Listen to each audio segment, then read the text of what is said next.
Welcome back.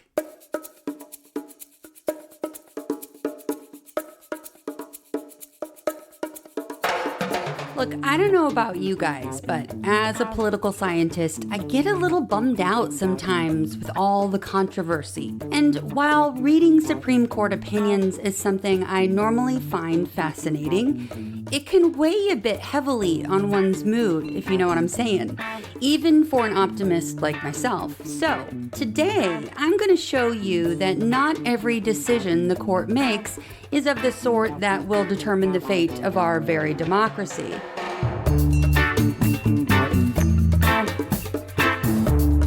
Some of them provide an opportunity to showcase the justices' individual personalities through oral argument banter, as was often the case with Antonin Scalia, or the epigrammatic writing of Clarence Thomas. Which brings us to today's opinion. Complete with a stripper named Peaches, the smell of marijuana in the air, a very dirty floor, and utter bacchanalia. Admit it, you are a little intrigued, no?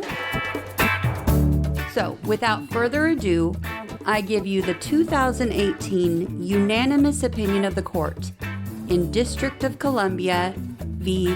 Wesby. Justice Thomas delivered the opinion of the court. This case involves a civil suit against the District of Columbia and 5 of its police officers, brought by 16 individuals who were arrested for holding a raucous, late-night party in a house they did not have permission to enter. The United States Court of Appeals for the District of Columbia Circuit held that there was no probable cause to arrest the partygoers, and that the officers were not entitled to qualified immunity. We reverse on both grounds. Part 1. Around 1 a.m. on March 16, 2008, the district's Metropolitan Police Department received a complaint about loud music and illegal activities at a house in Northeast D.C. The caller, a former neighborhood commissioner, told police that the house had been vacant for several months. When the officers arrived at the scene, several neighbors confirmed that the house should have been empty. The officers approached the house and, consistent with the complaint, heard loud music playing inside. After the officers knocked on the front door, they saw a man look out the window and then run upstairs. One of the partygoers opened the door, and the officers entered. They immediately observed that the inside of the house was in disarray and looked like a vacant property. The officers smelled marijuana and saw beer bottles and cups of liquor on the floor. In fact, the floor was so dirty that one of the partygoers refused to sit on it while being questioned. Although the house had working electricity and plumbing, it had no furniture downstairs other than a few padded metal chairs. The only other signs of habitation were blinds on the windows, food in the refrigerator, and toiletries in the bathroom. In the living room, the officers found a makeshift strip club. Several women were wearing only bras and thongs, with cash tucked into their garter belts. The women were giving lap dances while other partygoers watched. Most of the onlookers were holding cash and cups of alcohol. After seeing the uniformed officers, many partygoers scattered into other parts of the house. The officers found more debauchery upstairs. A naked woman and several men were in the bedroom. A bare mattress, the only one in the house, was on the floor, along with some lit candles and multiple open condom wrappers. A used condom was on the windowsill.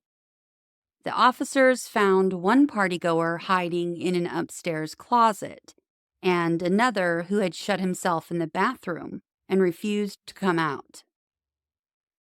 The officers found a total of 21 people in the house. After interviewing all 21, the officers did not get a clear or consistent story. Many partygoers said they were there for a bachelor party, but no one could identify the bachelor. Each of the partygoers claimed that someone had invited them into the house, but no one could say who. Two of the women working the party said that a woman named Peaches or Tasty was renting the house and had given them permission to be there. One of the women explained that the previous owner had recently passed away, and Peaches had just started renting the house from the grandson who inherited it. But the house had no boxes or moving supplies. She did not know Peaches' real name, and Peaches was not there. An officer asked the woman to call Peaches on her phone so he could talk to her. Peaches answered and explained that she had just left the party to go to the store. When the officer asked her to return, Peaches refused because she was afraid of being arrested. The sergeant supervising the investigation also spoke with Peaches. At first, Peaches claimed to be renting the house from the owner who was fixing it up for her. She also said that she had given the attendees permission to have the party. When the sergeant again asked her who gave her permission to use the house, Peaches became evasive and hung up. The sergeant called her back, and she began yelling and insisted that she had permission before hanging up a second time. The officers eventually got Peaches on the phone again, and she admitted that she did not have permission to use the house. The officers then contacted the owner. He told them that he had been trying to negotiate a lease with Peaches, but they had not reached an agreement. He confirmed that he had not given Peaches or anyone else permission to be in the house, let alone permission to use it for a bachelor party. At that point, the officers arrested the 21 partygoers for unlawful entry. The police transported the partygoers to the police station, where the lieutenant decided to charge them with disorderly conduct. The partygoers were released, and the charges were eventually dropped. Part 2. Respondents, 16 of the 21 partygoers, sued the district and 5 of the arresting officers. They sued the officers for false arrest under the Fourth Amendment and under district law. They sued the district for false arrest and negligent supervision under district law. The partygoers' claims were all predicated upon the allegation that they were arrested without probable cause. On cross motions for summary judgment, the district court awarded partial summary judgment to the partygoers. It concluded that the officers lacked probable cause to arrest the partygoers for unlawful entry. The officers were told that Peaches had invited the partygoers to the house, the district court reasoned, and nothing the officers learned in their investigation suggested the partygoers knew or should have known that they were entering against the owner's will. The district court also concluded that the officers were not entitled to qualified immunity under Section 1983. It noted that, under district case law, probable cause to arrest for unlawful entry requires evidence that the alleged intruder knew or should have known upon entry that such entry was against the will of the owner, and, in its view, the officers had no such evidence. With liability resolved, the case proceeded to trial on damages.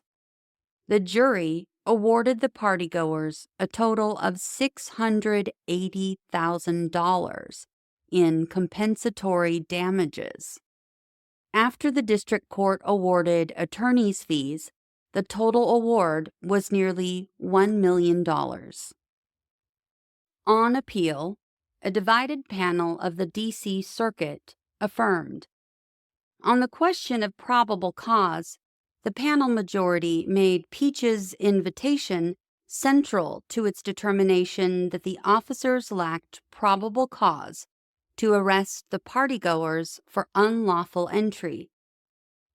The panel majority asserted that, in the absence of any conflicting information, Peach's invitation vitiates the necessary element of the partygoer's intent to enter against the will of the lawful owner. And the panel majority determined that there is simply no evidence in the record that the partygoers had any reason to think the invitation was invalid. Judge Brown dissented. She concluded that summary judgment on the false arrest claims was improper because, under the totality of the circumstances, a reasonable officer could disbelieve the partygoers' claim of innocent entry and infer that they knew or should have known that they did not have permission to be in the house. She also disagreed with the denial of qualified immunity, contending that a reasonable officer could have found probable cause to arrest in this unusual factual scenario, not well represented in the controlling case law. The D.C. Circuit denied rehearing en banc after the dissent of 4 judges. The dissenters focused on qualified immunity, contending that the panel opinion contravened emphatic Supreme Court directives that police officers may not be held liable for damages unless the officers were plainly incompetent or knowingly violated clearly established law. The panel majority, Judges Pillard and Edwards, responded in a joint concurrence. They insisted that the panel opinion did not misapply the law of qualified immunity, and that their disagreement with dissenters was a mere case-specific assessment of the circumstantial evidence in the record. We granted certiorari to resolve 2 questions: whether the officers had probable cause to arrest the partygoers, and whether the officers were entitled to qualified immunity. We address each question in turn. Part 3.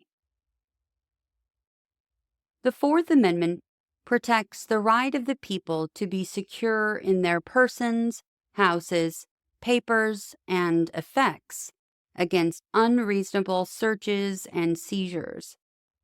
Because arrests are seizures of persons, they must be reasonable under the circumstances. A warrantless arrest is reasonable if the officer has probable cause to believe that the suspect committed a crime in the officer's presence. To determine whether an officer had probable cause for an arrest, we examine the events leading up to the arrest and then decide whether these historical facts, viewed from the standpoint of an objectively reasonable police officer, amount to probable cause. Because probable cause deals with probabilities and depends on the totality of the circumstances, it is a fluid concept that is not readily or even usefully reduced to a neat set of legal rules. It requires only a probability or substantial chance of criminal activity, not an actual showing of such activity. Probable cause is not a high bar. Section A. There is no dispute that the partygoers entered the house against the will of the owner. Nonetheless, the partygoers contend that the officers lacked probable cause to arrest them because the officers had no reason to believe that they knew or should have known their entry was unwanted. We disagree. Considering the totality of the circumstances, the officers made an entirely reasonable inference that the partygoers were knowingly taking advantage of a vacant house as a venue for their late-night party. Consider, first, the condition of the house. Multiple neighbors, including a former neighborhood official, informed the officers that the house had been vacant for several months. The house had no furniture except for a few padded metal chairs and a bare mattress. The rest of the house was empty, save for some fixtures and large appliances. The house had a few signs of inhabitants: working electricity and plumbing, blinds on the windows, toiletries in the bathroom, and food in the refrigerator. But those facts are not necessarily inconsistent with the house being unoccupied. The owner could have paid the utilities and kept the blinds while he looked for a new tenant, and the partygoers could have brought the food and toiletries. Although one woman told the officers that Peaches had recently moved in, the officers had reason to doubt that was true.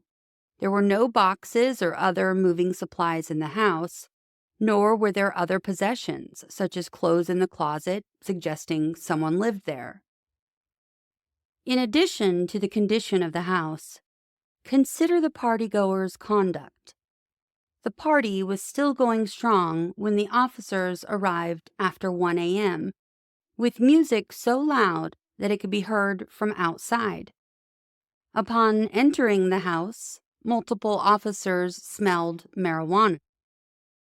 The partygoers left beer bottles and cups of liquor on the floor, and they left the floor so dirty that one of them refused to sit on it.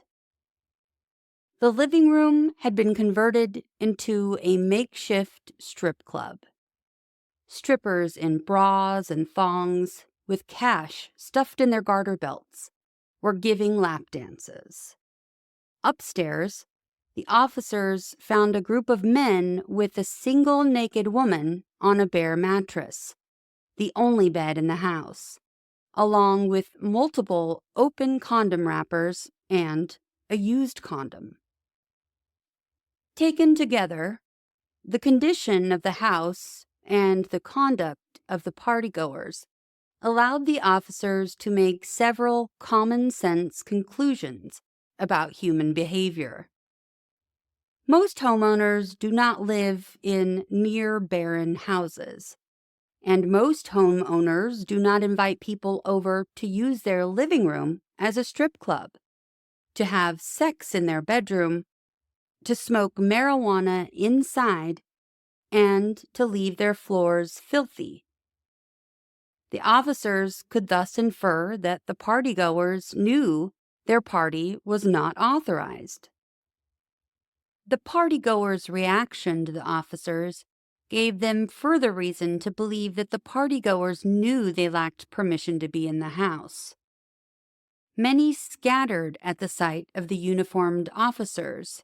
2 hid themselves, one in a closet and the other in a bathroom. Unprovoked flight upon noticing the police, we have explained, is certainly suggestive of wrongdoing and can be treated as suspicious behavior that factors into the totality of the circumstances. In fact, deliberately furtive actions and flight at the approach of law officers are strong indicia of mens rea. A reasonable officer could infer that the partygoers' scattering and hiding was an indication that they knew they were not supposed to be there. The partygoers' answers to the officers' questions also suggested their guilty state of mind. When the officers asked who had given them permission to be there, the partygoers gave vague and implausible responses. They could not say who had invited them. Only 2 people claimed that Peaches had invited them, and they were working the party instead of attending it. If Peaches was the hostess, it was odd that none of the partygoers mentioned her name.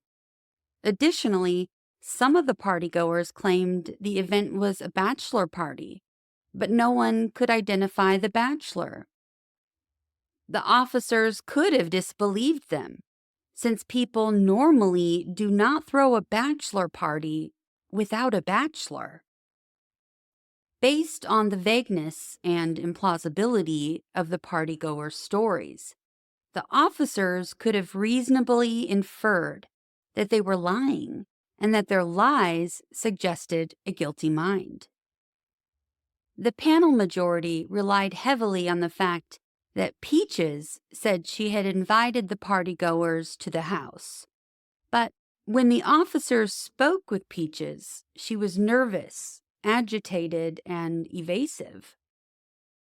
After initially insisting that she had permission to use the house, she ultimately confessed that this was a lie, a fact that the owner confirmed.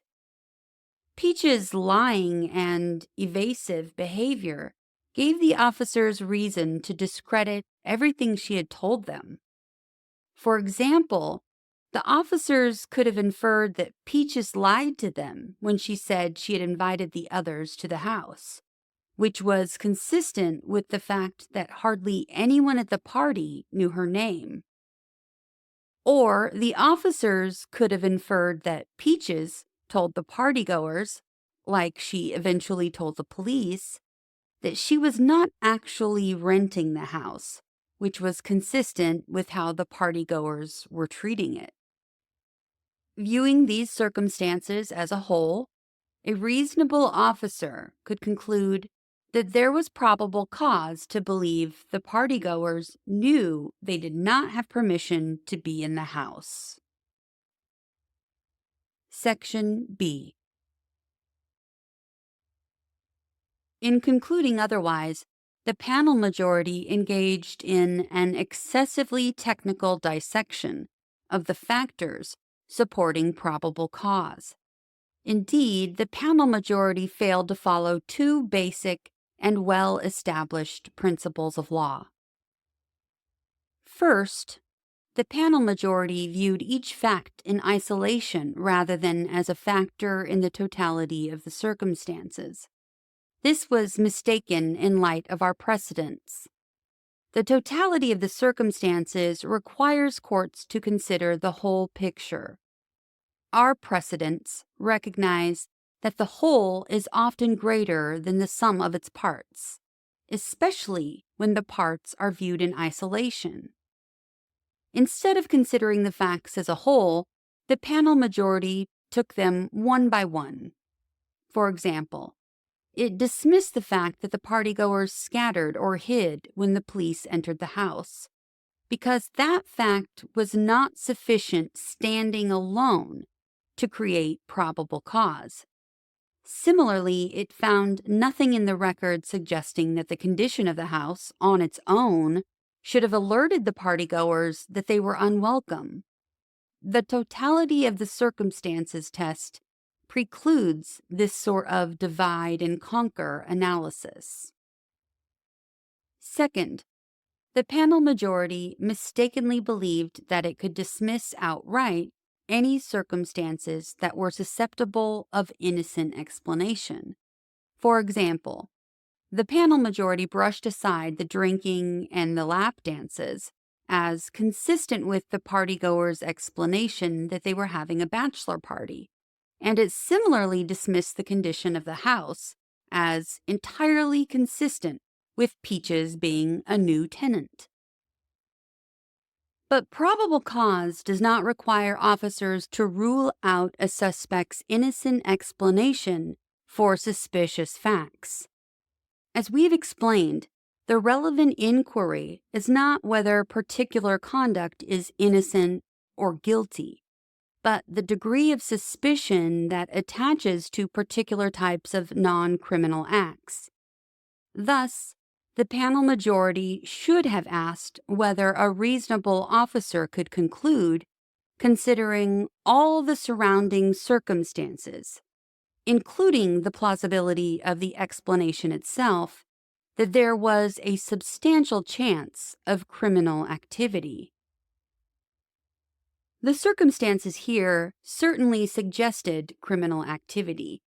As explained, the officers found a group of people who claimed to be having a bachelor party with no bachelor in a near-empty house, with strippers in the living room and sexual activity in the bedroom, and who fled at the first sign of police. The panel majority identified innocent explanations for most of these circumstances in isolation. But again, this kind of divide and conquer approach is improper. A factor viewed in isolation is often more readily susceptible to an innocent explanation than one viewed as part of a totality. And here, the totality of the circumstances gave the officers plenty of reasons to doubt the partygoers' protestations of innocence. For all of these reasons, we reverse the D.C. Circuit's holding that the officers lacked probable cause to arrest. Accordingly, the district and its officers are entitled to summary judgment on all of the partygoers' claims. Part 4. Our conclusion that the officers had probable cause to arrest the partygoers is sufficient to resolve this case. But where, as here, the Court of Appeals erred on both the merits of the constitutional claim and the question of qualified immunity, we have discretion to correct its errors at each step. We exercise that discretion here because the D.C. Circuit's analysis, if followed elsewhere, would undermine the values qualified immunity seeks to promote. Section A. Under our precedents, officers are entitled to qualified immunity under Section 1983 unless 1. They violated a federal statutory or constitutional right, and 2. The unlawfulness of their conduct was clearly established at the time. Clearly established means that, at the time of the officer's conduct, the law was sufficiently clear that every reasonable official would understand that what he is doing is unlawful. In other words, existing law must have placed the constitutionality of the officer's conduct beyond debate. This demanding standard protects all but the plainly incompetent or those who knowingly violate the law. To be clearly established, a legal principle must have a sufficiently clear foundation in then existing precedent. The rule must be settled law, which means it is dictated by controlling authority or a robust consensus of cases of persuasive authority. It is not enough that the rule is suggested by then existing precedent. The precedent must be clear enough that every reasonable official would interpret it to establish the particular rule the plaintiff seeks to apply. Otherwise, the rule is not one that every reasonable official would know. The clearly established standard also requires that the legal principle clearly prohibit the officer's conduct in the particular circumstances before him. The rule's contours must be so well defined that it is clear to a reasonable officer that his conduct was unlawful in the situation he confronted. This requires a high degree of specificity. We have repeatedly stressed that courts must not define clearly established law at a high level of generality, since doing so avoids the crucial question whether the official acted reasonably in the particular circumstances that he or she faced.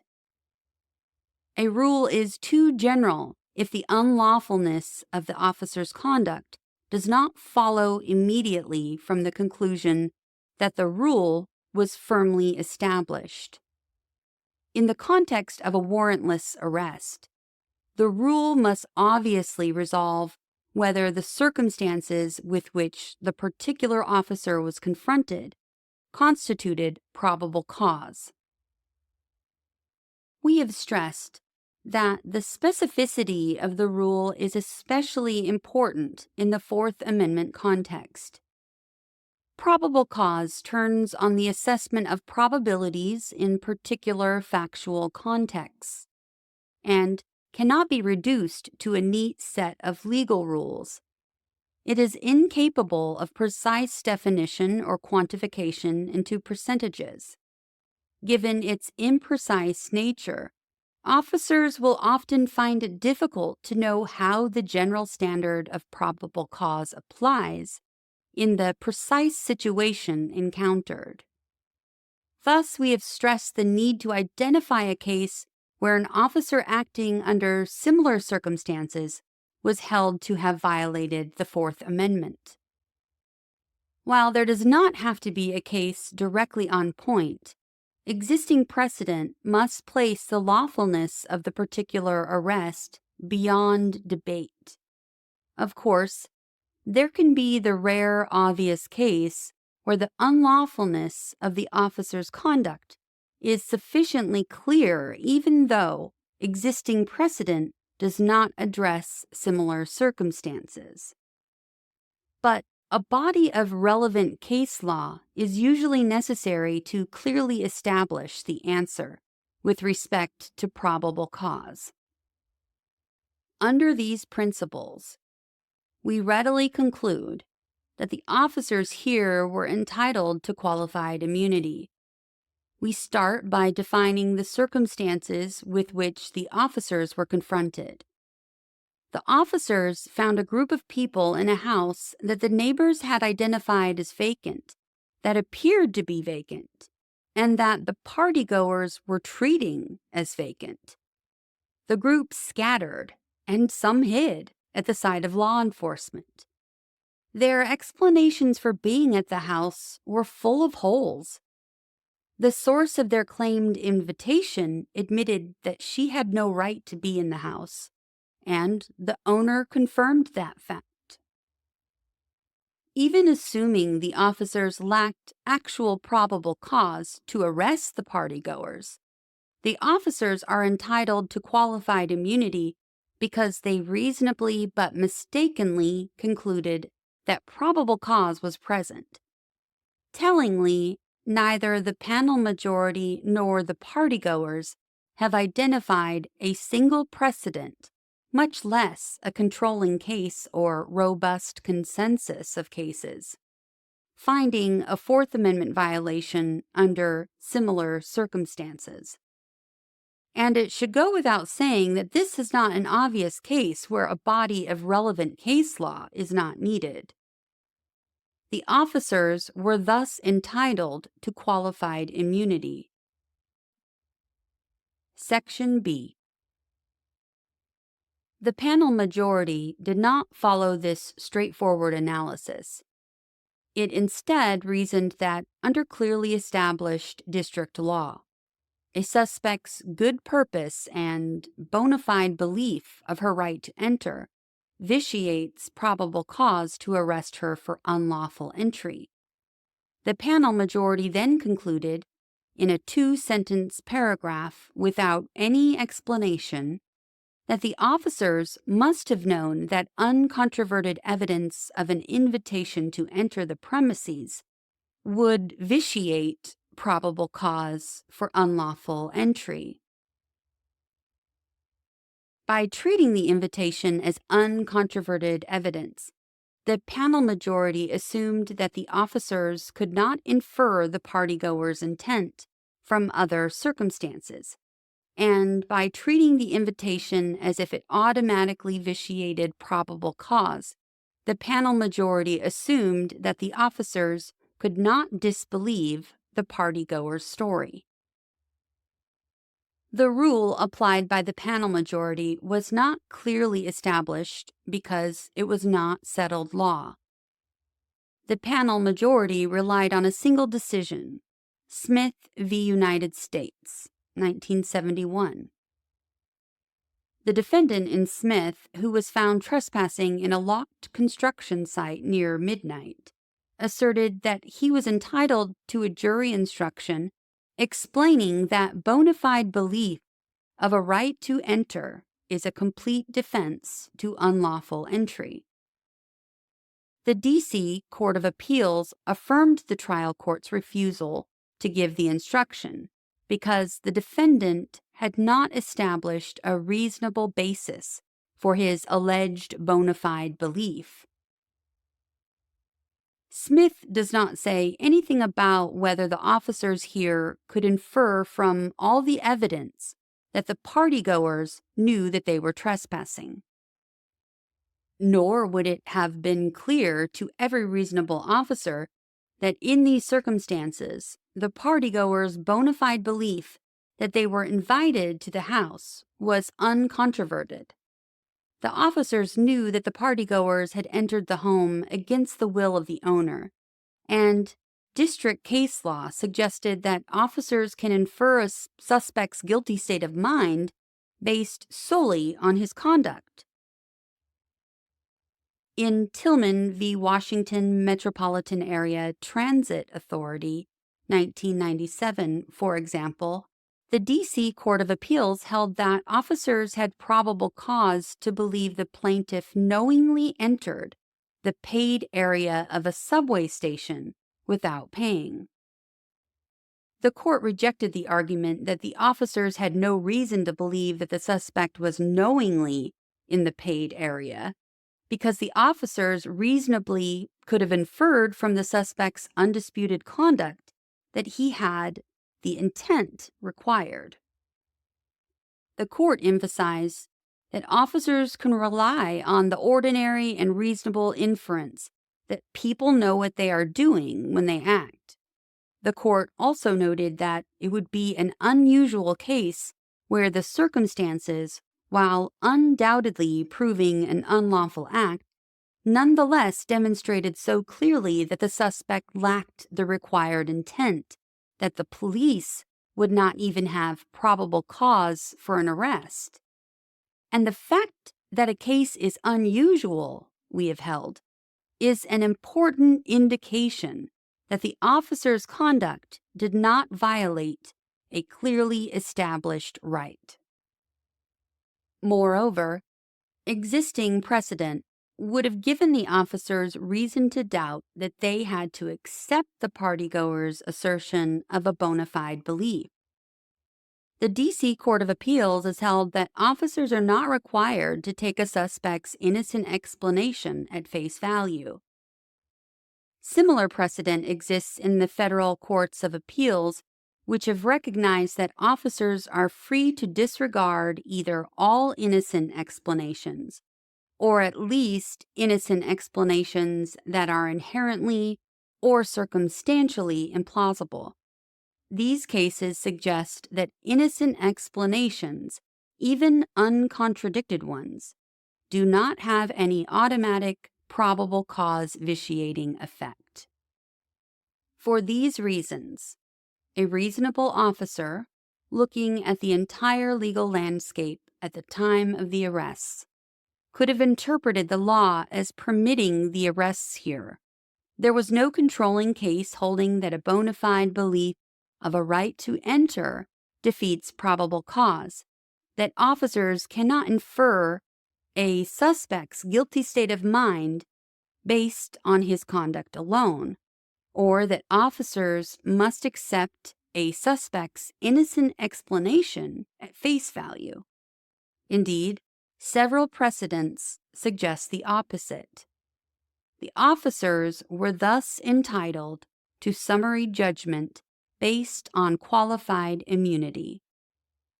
The judgment of the D.C. Circuit is therefore reversed, and the case is remanded for further proceedings consistent with this opinion.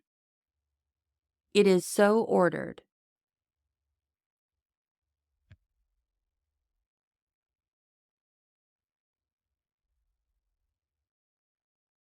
We've come to the end of the opinion. Until next episode, thanks for listening to what SCOTUS wrote us.